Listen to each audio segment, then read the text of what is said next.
இங்கிலாண்டோட T20 world cup 11 பார்த்தோம்னா அப்படிதான் நான் போவேன். Phil Salt, Ben Duckett, Jos Buttler, Jacob Bethell, Harry Brook, Sam Curran, Liam Dawson, Jofra Archer, Adil Rashid, Luke Wood, Josh ton.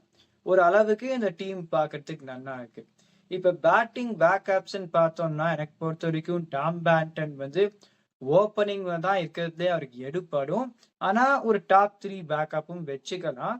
Will Jacks பத்தியும் நான் அப்படியே தான் சொல்லுவேன். ஆனா இப்ப கடைசி 2 வருஷத்துல பார்த்தோம்னா அவர் எப்ப விளையாடிஇருந்தாலுமே அவர் இங்கிலாந்துக்கு வந்து மிடில் டு லோவர் மிடில் ஆர்டர்ல ட்ரை பண்ணியிருந்திருக்கார். ஏன்னா அந்த ஒன் பொசிஷன் இப்ப இங்கிலாந்துல இல்லைன்னா அந்த நம்பர் 6ல பவர் ஹிட்டர் சாம் கரன் வந்து முடிச்சு கொடுக்கலாம் இன்னிங்ஸ். ஆனா பவர் ஹிட்டர் கிடையாது. லியம் லிவிங்ஸ்டன் இங்கிலாந்து சென்ட்ரல் கான்ட்ராக்ட்ல இல்ல.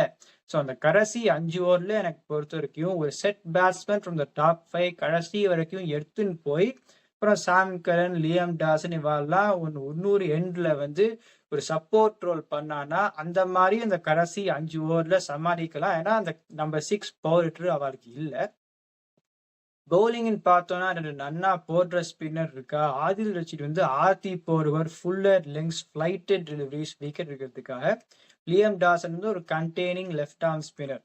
இந்த ஃபாஸ்ட் பவுலிங் தான் பேரை பார்த்தா நன்னா இருக்கு. இப்ப ஜாஃப்ரா ஆர்ச்சர் எப்படி போட முடியும்னு நம்மளுக்கு தெரியும். ஆனா அந்த ஸ்லோ பிச்சர்ஸ்லாம் சில சமயம் அவர் லெங்க்ஸ் அட்ஜஸ்ட் பண்ண மாட்டார். போன வருஷமே சென்னையில போட்டுட்டு 4 ஓவர்ல 60 ரன் கொடுத்தார்.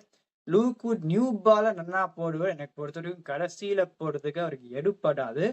ஜாஷ் டங் இந்தியால போடுறதுக்கு எனக்கு பொறுத்த வரைக்கும் கஷ்டம் படுவார். ஏன்னா அவரும் இந்த லெங்க்ஸை அட்ஜஸ்ட் பண்ற மாதிரி ஒரு பவுலர் கிடையாது. ஸோ இந்த 3 பவுலர் பார்க்கறதுக்கு நல்லா இருக்கு. ஆனா சரியா போடுவாராங்கிறது எனக்கு தெரியல. பேக்கப்னு பார்த்தா ஜேமி ஓவர்டன் அவரும் இந்தியால போடுறது கஷ்டம் போடுவார். ஸ்பின் பேக்கப்னு பார்த்தா ஒரு ஸ்லோ பிச்ல விளையாடினா ஜாஷ் டங்க உக்காத்தி வச்சுட்டு ரெஹானே வந்து விளையாடலாம்.